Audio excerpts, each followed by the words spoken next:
Bonjour tout le monde. Aujourd'hui, dans cette vidéo, je vais vous donner le résumé du premier cours et deuxième cours des ondes. Donc, c'est un résumé, bien sûr, qui contient l'essentiel des deux cours, le premier cours et le deuxième cours. Donc, bien sûr, les ondes mécaniques. Donc, le premier cours, c'est les ondes mécaniques progressives. Petit 1, les ondes mécaniques progressives. Donc, il y a des points à retenir. Hein.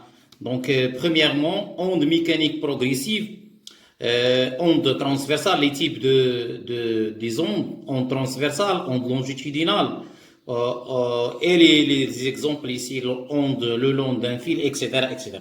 Donc, je vais commencer avec la définition d'une onde mécanique progressive. C'est quoi une onde mécanique progressive? C'est tout simplement une propagation d'une perturbation dans un milieu matériel sans transport de la matière qui constitue le milieu. Il y a transport de l'énergie qui transporte de la matière. Donc on peut simplifier cette définition. C'est quoi une onde mécanique progressive? C'est une propagation d'une perturbation dans un milieu matériel élastique sans transport de la matière, mais avec transport d'énergie. Point final.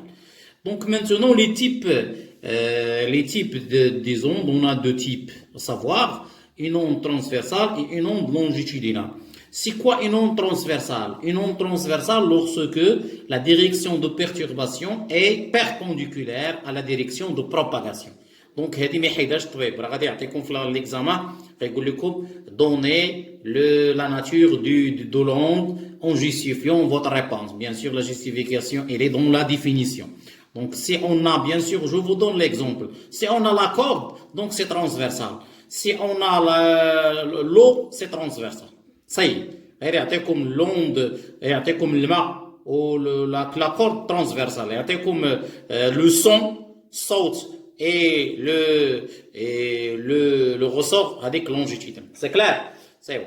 Donc je passe l'onde longitudinale, c'est le contraire. Donc une onde est dite longitudinale quand la direction de perturbation est en parallèle ou bien dans le même, en parallèle à la direction de propagation. C'est clair? C'est clair? Donc, une onde est dite longitudinale quand la direction de perturbation est parallèle à la direction de propagation. Maintenant, on passe aux exemples. Onde le long d'un fil. Donc, c'est une onde transversale. Donc, c'est une onde transversale. Regardez ici l'exemple. Donc, ici la source. Voilà la source ici. Donc, la perturbation, elle est là. Donc, on a le sens de propagation. Comment avec le sens de perturbation? Donc, c'est perpendiculaire. Donc, l'onde le long de fil ou bien d'une corde est transversale. Donc, je passe maintenant onde à la surface d'une cuve à eau. Donc, c'est une onde transversale. Ça va? Donc, c'est une onde transversale aussi. Très bien. Donc, pour l'onde le long d'un ressort, c'est une onde longitudinale. En général, c'est l'onde longitudinale.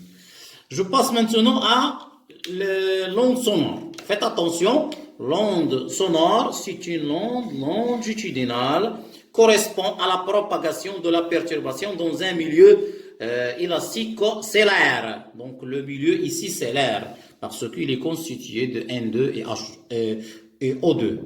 Très bien. Maintenant, les ondes ultrasonores, ou bien ce qu'on appelle l'ultrason. Donc c'est une onde longitudinale aussi.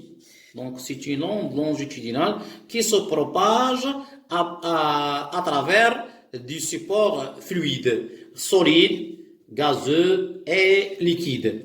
Donc, pour la gamme de fréquences des ultrasons, donc il est compris entre 20 Hz et 20 kHz. Faites attention ici. Donc, il est compris entre 20 Hz et 20 kHz. Donc, en bas, lorsque la fréquence est inférieure à 20 Hz, donc on parle de l'infrason. Lorsque la fréquence est supérieure ou égale à 20 kHz, donc on parle bien sûr de l'ultrason. Très bien, maintenant je passe à autre chose. Donc l'onde monodimensionnel. Monodimensionnel, ça veut dire l'onde se propage selon une seule direction. La corde, là, donc l'exemple, c'est l'onde sur une corde vibrante. Ça va? Donc ici, on a trois cas, donc selon une dimension, selon deux dimensions et selon trois dimensions. Donc selon une dimension, c'est la l'onde qui se propage le long d'une corde. Selon deux dimensions, c'est l'onde qui se propage à la surface de l'eau. Donc à retenir. Donc l'onde qui se propage à la surface de l'eau est une onde longue, bidimensionnelle, ça veut dire deux dimensions. Pour tridimensionnelle, c'est l'onde sonore ou bien l'onde lumineuse. L'onde lumineuse, c'est le troisième chapitre, bien sûr. Très bien. Maintenant, on passe à la vitesse de propagation, donc ou bien la célérité. Donc, je préfère la célérité de propagation parce que on n'a pas de déplacement de la matière. Donc, c'est quoi la célérité? Donc, il est défini par la fameuse relation V égale à D sur delta T. V, c'est bien sûr la célérité en mètres par seconde. D, la distance parcourue par l'onde. Et delta T, c'est bien sûr delta T, c'est la durée, bien sûr, en secondes. Maintenant, les facteurs qui agissent sur la vitesse. Donc, il y a plusieurs facteurs, dépendent de la nature du milieu. Sa rigidité et sa température ne dépendent pas de la perturbation ni de la durée de perturbation. Très bien. Maintenant, on passe au retard temporel. Donc, c'est important le retard temporel. Donc, vous trouvez cette question dans l'examen national. À quoi définir ou bien déterminer graphiquement taux? Donc, c'est la distance. Regardez ici à T, le point, la perturbation, c'est en point M. Donc, ici, le point M', il est là. Donc, on a sens de propagation. Donc, ici, là, bien sûr, delta T ou bien taux, c'est T' moins T. C'est le delta T, bien sûr. Et faites attention, là, la vitesse reste constante. Donc, à quoi est égal taux? C'est M', bien M', la distance M' sur V, bien sûr. V étant la célérité de propagation. Je passe à l'amplitude du point M à l'instant. Donc, il faut savoir tout simplement la relation. C'est pas la peine d'entrer dans les détails. Il faut savoir à quoi est égale l'élongation d'un point M', bien sûr en fonction du point M ou bien S. Donc ici c'est mieux d'utiliser S, mais c'est pas grave. Donc la relation, donc Y, donc on a YM de T égale YS facteur de T moins taux. Voilà la relation qu'il faut retenir. Ça veut dire quoi cette relation? Ça veut dire que les points du milieu répètent le même mouvement de la source, mais avec un retard temporel. C'est bon? Très bien. Maintenant, comment on détermine taux? Bien sûr, on utilise la relation X fois SH. Donc, X est le nombre de divisions et SH, la sensibilité horizontale, bien sûr, lorsqu'on vous donne, bien sûr, le graphe. C'est bon? Voilà. Maintenant, on passe à deuxième chapitre, les ondes mécaniques, les ondes mécaniques progressives périodiques, cette fois. Donc, ça veut dire quoi périodique? Ça veut dire elles se répètent de la même manière. Donc, onde mécanique périodique, propagation d'une perturbation qui se répète périodiquement dans le temps. Donc, qui se répète périodiquement, ça veut dire de la même façon dans le temps. Maintenant, onde mécanique sinusoïdale. Donc, une onde ou bien un signal dont l'amplitude est une fonction, c'est sinusoïdale. Donc, comme vous voyez ici dans cette figure. Donc maintenant, on passe à la périodicité spatiale. C'est quoi la périodicité spatiale? C'est tout simplement la longueur d'onde. Donc la plus courte distance, regardez la définition. Donc on a plusieurs définitions, mais il faut retenir une seule qui est simple. Par exemple, cette définition, elle est simple. C'est la plus courte distance qui sépare deux points successifs qui vibrent de la même façon. Ça veut dire quoi qui vibrent de la même façon? Ça veut dire soit en phase, ou bien en opposition de phase. C'est bon? Donc maintenant, la périodicité temporelle, c'est la période. C'est la plus courte durée c'est la plus courte durée pour que, pour que la même perturbation se répète. C'est bien? Donc ici, se répète. Maintenant, on va, bien sûr, comment on détermine lambda? Regardez ici. Donc, on prend le 2 crêtes. Voilà, ici, c'est lambda. Donc, voilà, ici, c'est lambda. C'est bon? Et lorsque ici, regardez ici, donc, lorsque l'axe, on a la distance. Bien sûr, par exemple, x en mètres. Donc, on mesure, ou bien on utilise, bien sûr, je vais vous montrer après les divisions. Si on a le temps ici, on va déterminer, bien sûr, en secondes, on va déterminer la périodicité temporelle. C'est T, c'est la période. C'est bon? Faites attention. Si on a la distance ici, on détermine la périodicité spatiale. Si on a le temps, on détermine la périodicité temporelle. Donc, je continue. Périodicité temporelle, bien sûr, j'ai déjà défini, c'est la durée qui sépare l'arrivée de deux perturbations en un point. La longueur d'onde lambda, la distance parcourue pendant une durée qui s'appelle la période. Donc, voilà la relation. Maintenant, lambda égale à V fois T. V, c'est la célérité et T, c'est bien sûr, c'est la période. La fréquence. La fréquence ne dépend pas du milieu. Faites attention à ça. Lorsque on change le milieu, donc la fréquence reste constante. Donc, N, donc en mécanique, pour les ondes mécaniques, on note la fréquence grand N. Pour les ondes électromagnétiques, c'est nu. Donc, à quoi est égal N? C'est 1 sur T. Vous avez vu cette relation entre en commun dans l'électricité. Elle est toujours valable. Pour la relation maintenant entre la période grand T et la longueur d'onde, voilà, c'est une relation qui est très importante. Il faut retenir par cœur. Hein. Q est égal V, c'est lambda sur T, donc qui est égal à lambda fois N. La vitesse, la célérité de propagation de l'onde en mètres par seconde. Maintenant, quand est-ce que deux points vibrent en phase? Lorsque la relation M' est égale à K lambda.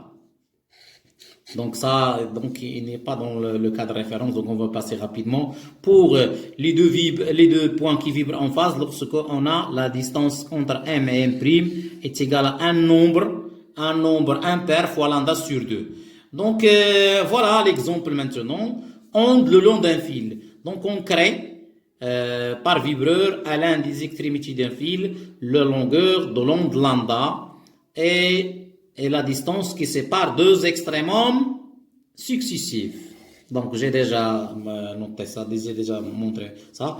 Maintenant, onde rectiligne à la surface de l'eau. Donc, on va la regarder ici. Donc, on a une onde rectiligne. Donc, on vous donne dans l'examen une distance D qui sépare ici, de ce point à ce point. Donc, ici, on a combien de lambda?